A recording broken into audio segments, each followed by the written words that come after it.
Pesona si gadis desa, episode 153 dengan judul Hanya Manis di Mulut. Selamat mendengarkan. Luri diam termangu di dekat jendela setelah membersihkan diri di kamar mandi.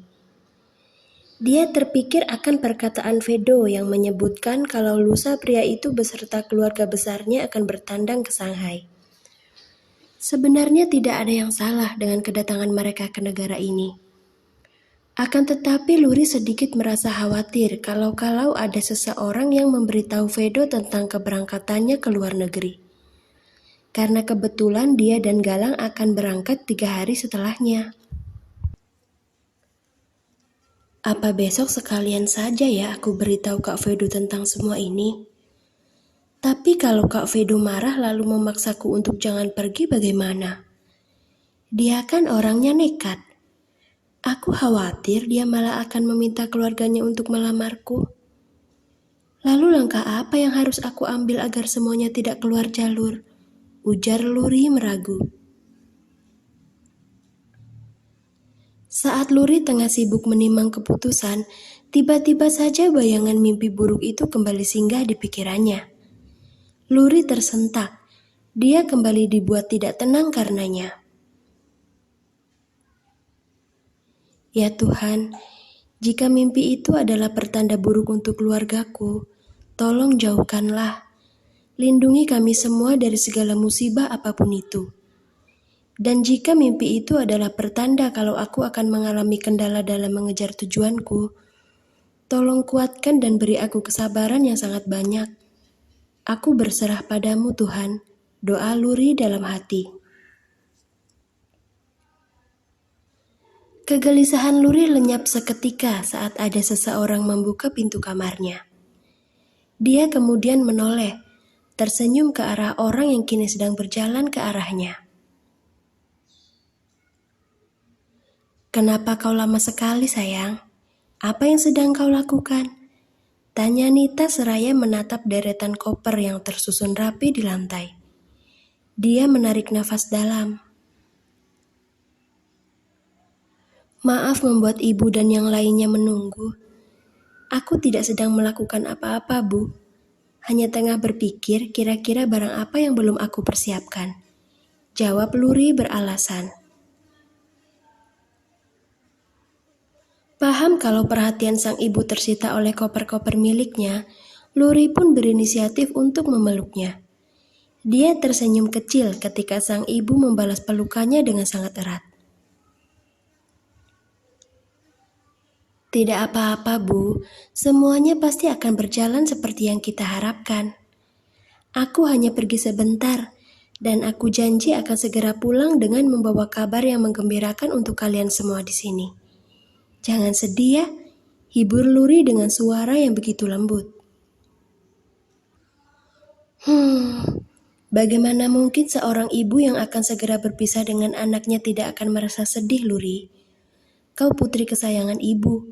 Sudah pasti ibu akan merasa sangat kehilangan meskipun kau hanya pergi untuk sementara.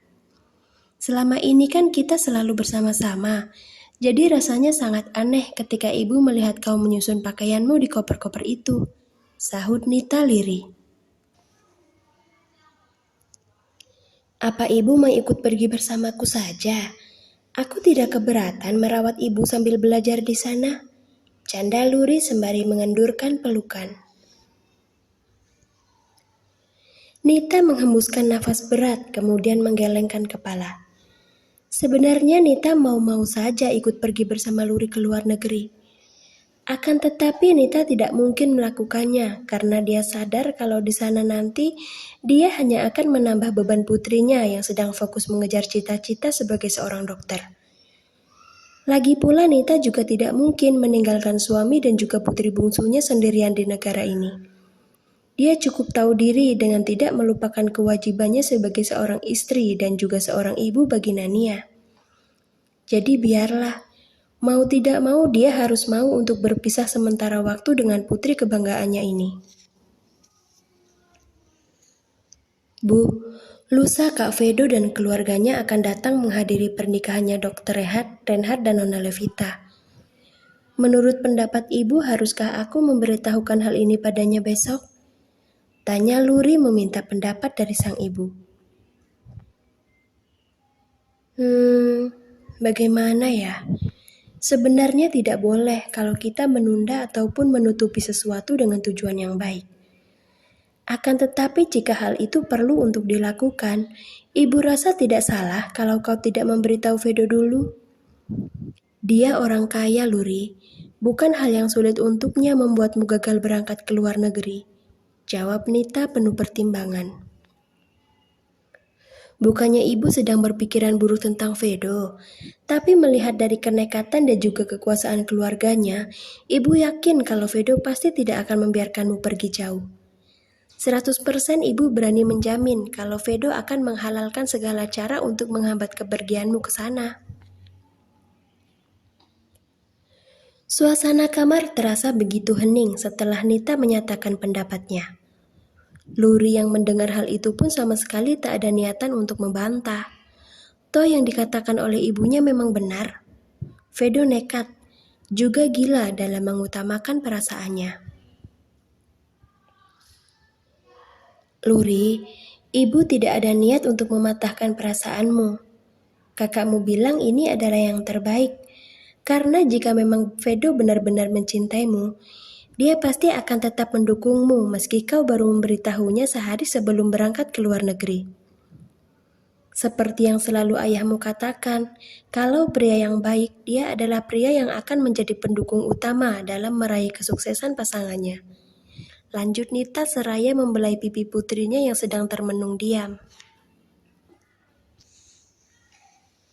Kalau memang benar seperti itu, bukankah sebaiknya aku memberitahu Kak Vedo sedari sekarang ya, Bu? Dia bilang dia akan selalu ada untuk mendukungku. Harusnya dia tidak melakukan sesuatu yang nekat jika aku mengatakan hal ini kan? Tanya Luri memastikan. Dia takut salah mengambil keputusan. Nita tersenyum. Ternyata gadis ini sedang mengalami rasa dilema. Pantas saja Luri tiba-tiba membahas sesuatu yang sudah dari awal dia sepakati sendiri.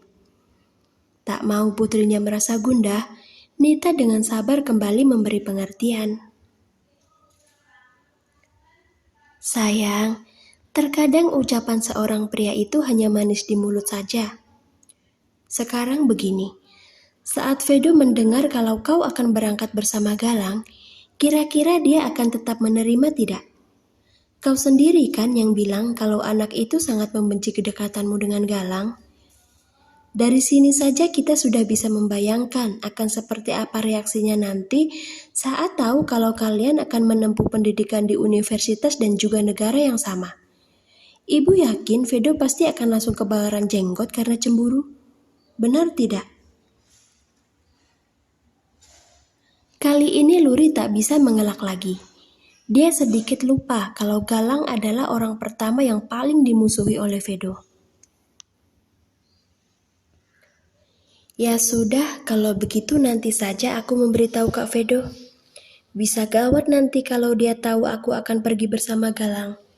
Ucap Luri seraya tersenyum malu. Nah, sekarang sudah tidak galau lagi kan? Ledek Nita ketika mendapati raut merona di pipi Luri. Lucu sekali bisa menyaksikan putrinya yang sedang dimabuk asmara karena mengkhawatirkan perasaan seorang pria. Nita serasa tengah bernostalgia akan kenangannya dulu bersama sang suami. Maaf ya Bu, kalau aku terlihat begitu agresif memikirkan Kak Vedo. Aku hanya takut dia merasa kecewa saja. Juga karena aku khawatir ada orang lain yang memberitahunya dulu sebelum aku, sahut Luri. Justru memikirkan hal-hal kecil seperti ini sangat dibutuhkan dalam suatu hubungan, sayang. Karena ini adalah salah satu cara untuk menghargai perasaan pasangan kita. Kau khawatir Vedo merasa kecewa, dan itu tidak ada yang salah. Ibu malah senang melihatnya. Sungguh. Tolong diralat, Bu. Aku dan Kak Vedo belum menjadi pasangan. Kami hanya teman dekat. Iya, teman dekat yang saling khawatir dan juga saling memendam rindu. Ibu benar tidak? Nita tak kuasa untuk tidak tertawa melihat pipi putrinya yang semakin memerah setelah dia goda. Sudah sampai di tahap seperti ini pun Luri masih enggan untuk mengakui kalau Vedo adalah pasangannya. Padahal jelas-jelas putrinya ini begitu menyayangi pria itu. Sungguh manis melihat cinta para remaja seperti mereka. Nah, karena sekarang putri ibu sudah tidak galau lagi, bagaimana kalau kita turun ke bawah untuk sarapan? Nania dan ayahmu pasti sudah mengomel karena terlalu lama menunggu kedatangan kita di sana. Ayo, ajak Nita setelah puas tertawa. Baiklah, Bu. Ayo, sahut Luri kemudian mengikuti langkah sang ibu keluar dari dalam kamar. Perasaan Luri sekarang sudah jauh lebih tenang meski bayangan mimpi itu masih bergelayut di dalam pikirannya.